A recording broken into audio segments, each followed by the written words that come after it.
A passage from the Akasha Chronicle referring to a very distant prehistoric period in the development of mankind will be set forth in this chapter. This period precedes the one depicted in the descriptions given above. We are here concerned with the third human root race, of which it is said in theosophical books that it inhabited the Lemurian continent. According to these books, this continent was situated south of Asia and extended approximately from Ceylon to Madagascar. What is today southern Asia and parts of Africa also belong to it. While all possible care has been taken in the deciphering of the Akasha Chronicle, it must be emphasized that nowhere is a dogmatic character to be claimed for these communications if, to begin with, the reading of things and events so remote from the present is not easy. The translation of what has been seen and deciphered into the language of today presents almost insuperable obstacles. Dates will be given later. They will be better understood when the whole Lemurian period and also the period of our fifth root race up to the present have been discussed. The things which are communicated here are surprising even for the occultist who reads them for the first time, although the word surprising is not quite exact. Therefore he should only communicate them after the most careful examination. The fourth, the Atlantean root race, was preceded by the so-called Lemurian. During its development, events of the very greatest importance occurred with respect to the earth and to men. Here, however, something will first be said of the character of this root race after these events, and only then will the latter be discussed. By and large, memory was not yet developed among this race. While men could have ideas of things and events, these ideas did not remain in the memory. Therefore they did not yet have a language in the true sense. Rather, what they could utter were natural sounds, which expressed their sensations, pleasure, joy, pain, and so forth, but which did not designate external objects. But their ideas had a quite different strength from those of later men. Through this strength, they acted upon their environment. Other men, animals, plants, and even lifeless objects could feel this action and could be influenced purely by ideas. Thus the Lemurian could communicate with his fellow men without needing a language. This communication consisted in a kind of thought reading. The Lemurian derived the strength of his ideas directly from the objects which surrounded him. It flowed to him from the energy of growth of plants, from the life force of animals. In this manner he understood plants and animals in their inner action and life. He even understood the physical and chemical forces of lifeless objects in the same way. When he built something, he did not first have to calculate the load limit of a tree trunk, the weight of a stone. He could see how much the tree trunk could bear, where the stone in view of its weight and height would fit, where it would not. Thus the Lemurian built without engineering knowledge on the basis of his faculty of imagination, which acted with the sureness of a kind of instinct. Moreover, to a great extent, he had power over his own body. When it was necessary, he could increase the strength of his arm by a simple effort of the will. For example, he could lift enormous loads merely by using his will. If later the Atlantean was helped by his control of the life force, the Lemurian was helped by his mastery of the will. He was, the expression should not be misinterpreted, a born magician in all fields of lower human activities. The goal of the Lemurians was the development of the will, of the faculty of imagination. The education of children was wholly directed toward this. The boys were hardened in the strongest manner. They had to learn to undergo dangers, to overcome pain, to accomplish daring deeds. Those who could not bear tortures, who could not undergo dangers, were not regarded as useful members of mankind. They were left to perish under these exertions. What the Akasha Chronicle shows with respect to this raising of children surpasses everything contemporary man can picture to himself in his boldest imaginings. The bearing of heat, even of a searing fire, the piercing of the body with pointed objects, were quite common procedures. The raising of girls was different. While the female child was also hardened, everything else was directed toward her developing a strong imagination. For example, she was exposed to the storm in order calmly to feel its dreadful beauty. She had to witness the combats of the men fearlessly, filled only with a feeling of appreciation of the strength and power she saw before her. Thereby propensities for dreaming and for fantasy developed in the girl, and these were highly valued. Because no memory existed, these propensities could not degenerate. The dream or fantasy conceptions in question lasted only as long as there was a corresponding external cause. Thus they had a real basis in external things. They did not lose themselves in bottomless depths. It was, so to speak, nature's own fantasy and dreaming which were put into the female soul. The Lemurians did not have dwellings in our sense, except in their latest times. They lived where nature gave them the opportunity to do so. The caves which they used were only altered and extended insofar as necessary. Later they built such caves themselves, and at that time they developed great skill for such constructions. One must not imagine, however, that they did not also execute more artful constructions. But these did not serve as dwellings. In the earliest times, they originated in the desire to give to the things of nature a man-made form. Hills were remodeled in such a way that the form afforded man joy and pleasure. Stones were put together for the same purpose, or in order to be used for certain activities. The places where the children were hardened were surrounded with walls of this kind. Toward the end of this period, the buildings which served for the cultivation of divine wisdom and divine art became more and more imposing and ornate. These institutions differed in every respect from what temples were later, for they were educational and scientific institutions at the same time. He who was found fit was here initiated into the science of the universal laws and into the handling of them. If the Lemurian was a born magician, this talent was here developed into art and insight. Only those could be admitted who, through all kinds of discipline, had acquired the ability to overcome themselves to the greatest extent. For all others, what went on in these institutions was the deepest secret. Here one learned to know and to control the forces of nature through direct contemplation of them. But the learning was such that in man the forces of nature changed into forces of the will. He himself could thereby execute what nature accomplishes. What later mankind accomplished by reflection, by calculation, at that time had the character of an instinctive activity. But here one must not use the word instinct in the same sense in which one is accustomed to apply it to the animal world. For the activities of Lemurian humanity towered high above everything the animal world can produce through instinct. They even stood far above what mankind has since acquired in the way of arts and sciences through memory, reason, and imagination. If one were to use an expression for these institutions, which would facilitate an understanding of them, one could call them colleges of will power and of the clairvoyant power of the imagination. From them emerged the men who, in every respect, became rulers of the others. Today it is difficult to give in words a true conception of all these conditions. For everything on earth has changed since that time.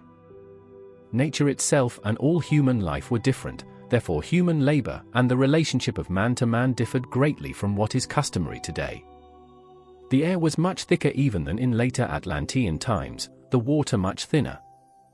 And what forms the firm crust of our earth today was not yet as hard as it later became. The world of plants and animals had developed only as far as the amphibians, the birds, and the lower mammals, and as far as vegetable growths which resemble our palms and similar trees. However, all forms were different from what they are today. What now exists only all in forms was then developed to gigantic sizes. At that time our small ferns were trees and formed mighty forests. The modern higher mammals did not exist. On the other hand, a great part of humanity was on such a low stage of development that one cannot but designate it as animal. What has been described here was true only of a small part of mankind, the rest lived their life in animalism. In their external appearance and in their way of life these animal men were quite different from the small group. They were not especially different from the lower mammals, which resembled them in form in certain respects. A few more words must be said about the significance of the above-mentioned temple localities. What was cultivated there was not really religion. It was divine wisdom and art. Man felt that what was given to him there was a direct gift from the spiritual universal forces. When he received this gift he considered himself a servant of these universal forces. He felt himself sanctified from everything unspiritual. If one wishes to speak of religion at this stage of the development of mankind, one could call it religion of the will. The religious temper and dedication lay in the fact that man guarded the powers granted to him as a strict, divine secret, and that he led a life through which he sanctified his power. Persons who had such powers were regarded by others with great awe and veneration. And this awe and veneration were not called forth by laws or something similar, but by the immediate power which these persons exercised. The uninitiated, of course, stood under the magical influence of the initiated. It was also natural that the latter considered themselves to be sanctified personages. For in their temples, they participated in direct contemplation of the active forces of nature. They looked into the creative workshop of nature. They experienced a communion with the beings which build the world itself. One can call this communication an association with the gods. What later developed as an initiation, as mystery, emerged from this original manner of communication of men with the gods. In subsequent times this communication had to become different, since the human imagination, the human spirit, took other forms. Of special importance is something which occurred in the course of Lemurian development by virtue of the fact that the women lived in the manner described above. They thereby developed special human powers. Their faculty of imagination, which was in alliance with nature, became the basis for a higher development of the life of ideas. They took the forces of nature into themselves, where they had an after effect in the soul. Thus the germs of memory were formed. With memory was also born the capacity to form the first and simplest moral concepts. The development of the will among the male element at first knew nothing of this. The man followed instinctively either the impulses of nature or the influences emanating from the initiated. It was from the manner of life of the women that the first ideas of good and evil arose. There one began to love some of the things which had made a special impression on the imagination, and to abhor others. While the control which the male element exercised was directed more toward the external action of the powers of the will, toward the manipulation of the forces of nature, beside it in the female element there developed an action through the soul, through the inner, personal forces of man. The development of mankind can only be correctly understood by the one who takes into consideration that the first progress in the life of the imagination was made by women. The development connected with the life of the imagination, with the formation of memory, of customs, which formed the seeds for a life of law, for a kind of morals, came from this side. If man had seen and exercised the forces of nature, woman became the first interpreter of them. It was a special new manner of living through reflection which developed here. This manner had something much more personal than that of the men. One must imagine this manner of the women to have been also a kind of clairvoyance, although it differed from the magic of the will of the men. In her soul woman was accessible to another kind of spiritual powers. The latter spoke more to the feeling element of the soul, less to the spiritual, to which man was subject. Thus there emanated from men an effect which was more natural divine, from women one which was more soul divine. The development which woman went through during the Lemurian period had the result that at the appearance of the next, the Atlantean, root race on Earth, an important role devolved upon her. This appearance took place under the influence of highly developed entities, who were familiar with the laws of the formation of races and capable of guiding the existing forces of human nature into such paths that a new race could come into being. These beings will be specially mentioned further on. May it suffice for the moment to say that they possessed superhuman wisdom and power. They now isolated a small group out of Lemurian mankind and designated these to be the ancestors of the coming Atlantean race. The place where they did this was situated in the tropical zone. Under their direction the men of this group had been trained in the control of the natural forces. They were very strong, and knew how to win the most diverse treasures from the earth. They could cultivate the fields and use their fruits for their subsistence. They had become characters of strong will through the discipline to which they had been subjected. Their souls and hearts were developed only in small measure. On the other hand, these had been developed among the women. Memory and fantasy and everything connected with them were to be found among the latter. The above-mentioned leaders caused the group to divide itself into smaller groups. They put the women in charge of ordering and establishing these groups. Through her memory, woman had acquired the capacity to make the experiences and adventures of the past useful for the future. What had proved helpful yesterday, she used today and realized that it would also be useful tomorrow. The institutions for communal life therefore emanated from her. Under her influence the concepts of good and evils developed. Through her thoughtful life she had acquired an understanding for nature. Out of the observation of nature, those ideas developed in her according to which she directed the actions of men. The leaders had arranged things in such a way that through the soul of woman, the willful nature, the vigorous strength of man were ennobled and refined. Of course, one must represent all this to oneself as childish beginnings. The words of our language all too easily call up ideas which are taken from the life of the present. By way of the awakened soul life of the women, the leaders first developed the soul life of the men. In the colony we have described, the influence of the women was therefore very great. One had to go to them for advice when one wanted to interpret the signs of nature. The whole manner of their soul life, however, was still dominated by the hidden human soul forces. One does not describe the matter quite exactly, but fairly closely, if one speaks of a somnambulistic contemplating among these women. In certain higher dreams the secrets of nature were divulged to them and they received the impulses for their actions. Everything was animated for them and showed itself to them in soul powers and apparitions. They abandoned themselves to the mysterious weaving of their soul forces. That which impelled them to their actions were inner voices, or what plants, animals, stones, wind and clouds, the whispering of the trees, and so on, told them. From this state of soul originated that which one can call human religion. The spiritual in nature and in human life gradually came to be venerated and worshipped. Some women attained a special preeminence because out of special mysterious depths they could interpret what the world contained. Thus it could come to pass among such women that that which lived within them could transpose itself into a kind of natural language. For the beginning of language lies in something which is similar to song. The energy of thought was transformed into audible sound. The inner rhythm of nature sounded from the lips of wise women.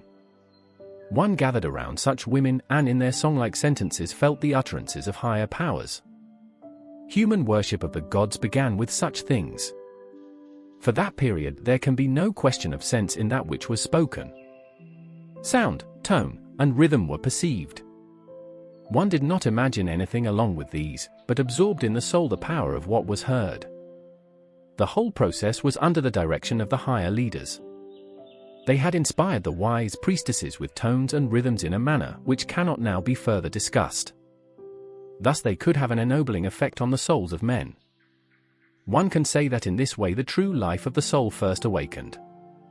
In this realm, beautiful scenes are shown by the Okosho Chronicle. One of these will be described. We are in a forest, near a mighty tree. The sun has just risen in the east. The palm-like tree, from around which the other trees have been removed, casts mighty shadows. The priestess, her face turned to the east, ecstatic, sits on a seat made of rare natural objects and plants. Slowly in rhythmical sequence, a few strange, constantly repeated sounds stream from her lips. A number of men and women are sitting in circles around her, their faces lost in dreams, absorbing inner life from what they hear. Other scenes too can be seen. At a similarly arranged place a priestess sings in a similar manner, but her tones have in them something mightier, more powerful. Those around her move in rhythmic dances. For this was the other way in which soul entered into mankind. The mysterious rhythms, which one had heard from nature, were imitated by the movements of the limbs. One thereby felt at one with nature and with the powers acting in her. The place on earth in which this stock of a coming race of men was developed was especially suited for this purpose. It was one where the then still turbulent earth had become fairly calm. For Lemuria was turbulent. After all, the earth at that time did not yet have its later density. The thin ground was everywhere undermined by volcanic forces which broke forth in smaller or larger streams. Mighty volcanoes existed almost everywhere and developed a continuous destructive activity. Men were accustomed to reckoning with this fiery activity in everything they did. They also used this fire in their labors and contrivances. Their occupations were often such that the fire of nature served as a basis for them in the same way as artificial fire does in human labor today. It was through the activity of this volcanic fire that the destruction of the Lemurian land came about. While the part of Lemuria from which the parent race of the Atlanteans was to develop had a hot climate, it was by and large free of volcanic activity. Human nature could unfold more calmly and peacefully here than in the other regions of the earth. The more nomadic life of former times was abandoned, and fixed settlements became more and more numerous. One must represent to oneself that at that time the human body still had very malleable and pliant qualities. This body still changed form whenever the inner life changed. Not long before, men had still been quite diverse as regards their external form. At that time the external influence of region and climate were still decisive in respect to their form. Only in the colony described did the body of man increasingly become an expression of his inner soul life. Moreover, this colony had an advanced externally more nobly formed race of men. One must say that through the things which they had done, the leaders had really first created what is the true human form. This occurred quite slowly and gradually. It happened in such a way that the soul life of man was first developed and that the still soft and malleable body adapted itself to this. It is a law in the development of mankind that, as progress continues, man has less and less of a molding influence on his physical body. This physical human body in fact received a fairly unchanging form only with the development of the faculty of reason and with the hardening of the rock, mineral, and metal formations of earth connected with this development. For in the Lemurian and even in the Atlantean period, stones and metals were much softer than later. This is not contradicted by the fact that there exist descendants of the last Lemurians and Atlanteans who today exhibit forms as fixed as the human races, which were formed later. These remnants had to adapt themselves to the changed environmental conditions of Earth and thus became more rigid. Just this is the reason for their decline. They did not transform themselves from within, instead, their less developed interior was forced into rigidity from the outside and thus compelled to stagnation. This stagnation is really a regression, for the inner life, too, has degenerated because it could not fulfill itself within the rigid external bodily structure. Animal life was subject to even greater changeability. We shall speak further about the animal species existing at the time of the development of man and about their origin, as well as about the development of new animal forms after man already existed. Here we shall say only that the existing animal species continually transformed themselves and that new ones were developing. This transformation was of course a gradual one. The reasons for the transformation lay in part in a change of habitat and of the manner of life. The animals had a capacity of extraordinarily rapid adaptation to new conditions. The malleable body changed its organs comparatively rapidly, so that after a more or less brief period the descendants of a particular animal species resembled their ancestors only slightly. The same was the case in even greater measure for the plants. The greatest influence on the transformation of men and animals was exercised by man himself. This was true whether he instinctively brought organisms into such an environment that they assumed certain forms, or whether he achieved this by experiments in breeding. The transforming influence of man on nature was immeasurably great at that time, compared with the conditions of today. This was especially the case in the colony we have described. For there the leaders directed this transformation in a way of which men were not conscious. This was the case to such a degree that when men left the colony in order to found the different Atlantean races, they could take with them a highly developed knowledge of the breeding of animals and plants. The labor of cultivation in Atlantis was then essentially a consequence of the knowledge thus brought along. But here again it must be emphasized that this knowledge had an instinctive character. In this state essentially it remained among the first Atlantean races. The preeminence of the feminine soul, which has been described, was especially strong in the last Lemurian period and continued into the Atlantean times, during which the fourth subrace was preparing itself. But one must not imagine that this was the case among all of mankind. It was true, however, for that part of the population of Earth from which the truly advanced races later emerged. This influence exercised the strongest effect upon all that which in man is unconscious. The development of certain constant gestures, the refinements of sensory perception, the feeling for beauty, a good part of the general life of sensations and feelings which is common to all men, all this originally emanated from the spiritual influence of woman. It is not an overstatement if one interprets the reports in such a way as to affirm, the civilized nations have a bodily form and expression, as well as certain bases of physical soul life, which were imprinted upon them by woman. In the next chapter, we shall go back to earlier periods of the development of mankind, during which the population of Earth still belonged to only one sex. The development of the two sexes will then be described. Please don't forget to like and subscribe.